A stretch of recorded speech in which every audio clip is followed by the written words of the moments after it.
Hello friends, welcome back to my YouTube channel HSC study point YSK। आज बात करेंगे hydrogen sulphide कैसे produce होता है, हाइड्रोजन सल्फाइड के हजार्ड क्या हैं और हाइड्रोजन सल्फाइड के साथ अगर काम करना है तो वहाँ पे सेफ्टी प्रिकॉशंस क्या लेना है और किन किन चीज़ों को ध्यान रखना है जिससे हाइड्रोजन सल्फाइड से बच पाएँ। तो चलिए सबसे पहले देखते हैं कि हाइड्रोजन सल्फाइड बनता कैसे है। तो यहाँ पे हमारा क्वेश्चन वही है, what is the H2S। The H2S किस तरह से प्रोड्यूस होता है। H2S is produce by break down of organic material in the absence of oxygen. कोई भी ऑर्गेनिक जो मटेरियल होता है अगर उसको ऑक्सीजन के अब्सेंस में ब्रेक डाउन किया जाता है तो उस केस में हाइड्रोजन सल्फाइड यहाँ पे क्या होता है, प्रोड्यूस होता है। ऑर्गेनिक मटेरियल को ऑक्सीजन के एब्सेंस में जब ब्रेक डाउन किया जाता है तो हाइड्रोजन सल्फाइड यहाँ पे प्रोड्यूस होता है। तो हाइड्रोजन सल्फाइड आप यहाँ पे समझ गए। अब देखेंगे इसको बहुत सारे नामों से भी आप जानते हैं हाइड्रोजन सल्फाइड को। It is known also as sour gas के रूप में भी जानते हैं, रोटेन एक गैस एंड सल्फर हाइड्राइड के नाम से भी जानते हैं। चलिए अब आगे देखते हैं इसके कैरेक्टरिस्टिक क्या है हाइड्रोजन सल्फाइड के। सबसे पहले देखेंगे hydrogen sulphide is a poisonous gas and smell as rotten egg on low concentration. यह एक क्या है, पॉइजनस गैस है और ये सड़े हुए अंडे की तरह बदबू इसमें आती है लो कंसंट्रेशन पे, मतलब 1 ppm से लेकर के 1.5 ppm तक जो कि लो है। तो यहाँ पे है जो इसमें रोटेन एक की बदबू आएगी, 1.5 ppm से आगे बढ़ जाएगा तो फिर वो बदबू आना बंद हो जाएगा। इट इज कलरलेस, ये गैस कलरलेस होता है, फ्लेमेबल होता है काफ़ी, पॉइजनस काफ़ी है और ये क्रोसिव इन नेचर है। मतलब अगर हाथ वगैरह पे पड़ गया तो वो स्किन को गलाना शुरू करता है, मतलब इसमें क्या होता है, कोरेसिव नेचर है, खुजली आना चालू हो जाएगा। इट इज एक्सट्रीमली टॉक्सिक, ये काफ़ी टॉक्सिक है नेक्स्ट टू हाइड्रोजन साइनाइड। यानी हाइड्रोजन साइनाइड एक टॉक्सिक गैस है जिसके बारे में आपको पता होगा। तो हाइड्रोजन साइनाइड के बाद इसी का नंबर आता है किसका, हाइड्रोजन सल्फाइड का।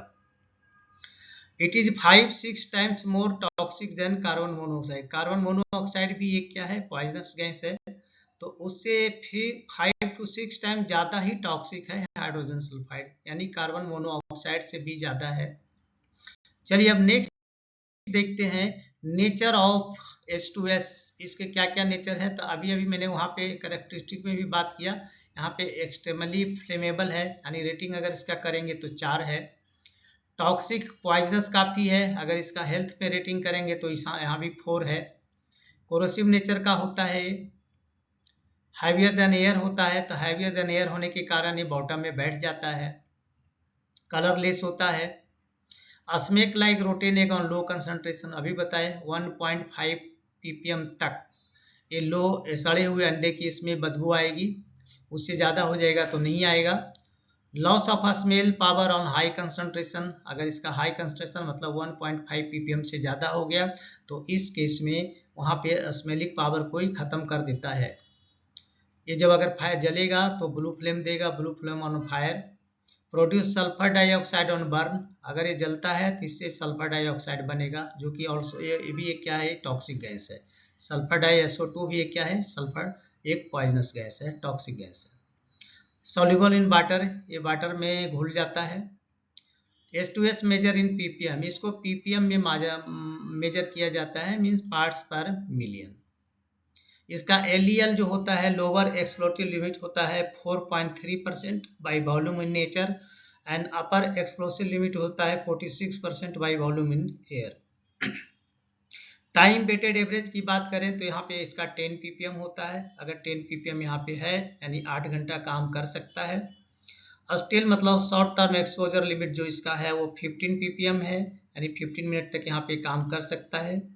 और IDLS है immediate danger to life and health, 100 ppm है, अगर 100 ppm हो गया तो इमीडिएट यहाँ डेथ हो सकता है, काम करना अलाउड नहीं है। अगर हम क्लासिफिकेशन की अगर इसका बात करें तो क्लासिफिकेशन C में लेंगे, गैस है ये। और national fire protection association rating की बात करें तो हेल्थ में भी इसका 4 है जो कि एक्सट्रीम है, और फायर में भी 4 है यानी कि एक्सट्रीम है। तभी आपने देखा इसका हेल्थ का भी बहुत ही खतरनाक है और फायर में भी उतना ही है। चलिए नेक्स्ट देखते हैं सिम्टम ऑफ हाइड्रोजन एक्सपोजर। तो इसका सिम्टम कैसे पता चलेगा कि हाइड्रोजन सल्फाइड का यहाँ पे एक्सपोजर हुआ? तो सबसे पहले यहाँ क्या होगा, आई में इरिटेशन चालू होगा, उसके बाद स्किन में इरिटेशन चालू होगा। तो ये दोनों होता क्यों है? इसका रीजन क्या है कि बिकॉज हाइड्रोजन सल्फाइड जो होता है फॉर्म से weak acid called sulphuric acid. तो ये क्या करता है, एक वीक एसिड क्रिएट करता है, यानी कि ये प्रोड्यूस करता है जिसका नाम है सल्फ्यूरिक एसिड। और ये कैसे होता है, व्हेन डिजोल्व इन वाटर। अगर ये वाटर में डिजोल्व होता है तो आई में भी वाटर होते हैं और हमारे स्किन में भी वाटर होते हैं। तो उससे रिएक्शन करके ये क्या करता है, सल्फ्यूरिक एसिड बना देता है जो कि करोसिव नेचर का होता है और इसके कारण आँख में भी इरिटेशन होता है और स्किन में भी इरिटेशन होता है। चलिए नेक्स्ट देखते हैं इसका इफेक्ट क्या क्या होगा। हाइड्रोजन सल्फाइड अगर एक्सपोजर होता है तो ये सारी चीज़ तो यहाँ पे सिम्टम के बारे में बात किया। अगर क्रिटिकल की बात करें तो क्या क्या प्रॉब्लम होगा, ब्रीथिंग प्रॉब्लम हो जाएगा, हेडेक चालू हो जाएगा, डिजीनेस मतलब इस तरह का एक्टिविटी उसको कुछ समझ में नहीं आएगा क्या हो रहा है, सर में दर्द वगैरह चालू हो सकता है। इफेक्ट ऑल्फैक्टरी नर्वस, तो ओल्फैक्टरी नर्व्स को है जो ये डैमेज करता है, जिसके कारण क्या होगा, ओल्फैक्टरी नर्वस को अगर इफेक्ट कर देता तो उस केस में क्या होगा, स्मेल और टेस्ट का जो पावर है वो एबल नहीं रहेगा, उसको स्मेल या टेस्ट नहीं कर सकता है। ये डैमेज लंग्स को भी डैमेज करता है, आई को भी डैमेज करता है, ब्रेन को भी डैमेज करता है। चलिए नेक्स्ट देखते हैं कि अब हाइड्रोजन सल्फाइड का प्रिकॉशंस क्या है, उसके ऊपर बात करते हैं। तो सबसे पहले देखेंगे gas test before exposure area. अगर एक्सपोजर एरिया जहाँ पे की संभावना है कि H2S रिलीज होता है तो वहाँ एंट्री लेने के पहले गैस टेस्ट करना जरूरी है, या उस एरिया में जहाँ काम करना है तो वहाँ पे इसका टेस्ट करना जरूरी है। कैसे टेस्ट करेंगे, इस तरह का मॉनिटर होता है, उसे टेस्ट करेंगे हाइड्रोजन सल्फाइड कितना है। अवेयरनेस ऑफ वर्किंग क्रू, अगर उस एरिया में किसी को काम करने के लिए बुलाना है, करना है, काम करना है, तो उस केस में वो जो वर्किंग क्रू जो उस एरिया में काम करेगा उसको है जो हाइड्रोजन सल्फाइड के बारे में पूरी डिटेल जानकारी देनी है। इमरजेंसी एवैक्यूएशन ड्रिल की है जो वहाँ पे एक तो प्रैक्टिस होना चाहिए और इसके बारे में सभी को जानकारी होना चाहिए कि अगर वहाँ पे कुछ हाइड्रोजन सल्फाइड का असर होता है और उसका लीकेज होता है तो उस कंडीशन में किस तरह से भागना है। पर्सनल HSE मॉनिटर होना चाहिए, जो कि इस तरह के मॉनिटर देख रहे हैं यहाँ पे। इसी तरह पर्सनल भी होता है जिसमें हाइड्रोजन सल्फाइड चेक किया, अगर उस आदमी उस एरिया में आएगा, अगर वहाँ पे H2S लीकेज है तो उसको मॉनिटर में वहाँ पे अलार्मिंग आएगा तो पता चल जाएगा कि यहाँ पे हाइड्रोजन सल्फाइड का लीकेज है।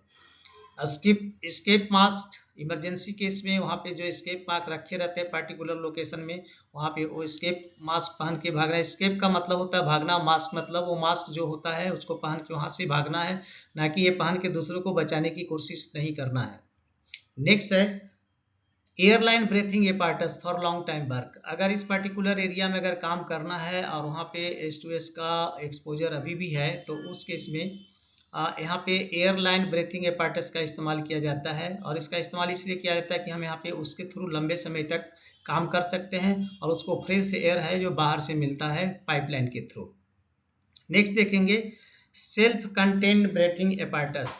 तो सेल्फ कंटेन SCBA मतलब self contain breathing apparatus for short time. ये शॉर्ट टाइम के लिए है जो इसका इस्तेमाल SCBA का यहाँ पे किया जाता है।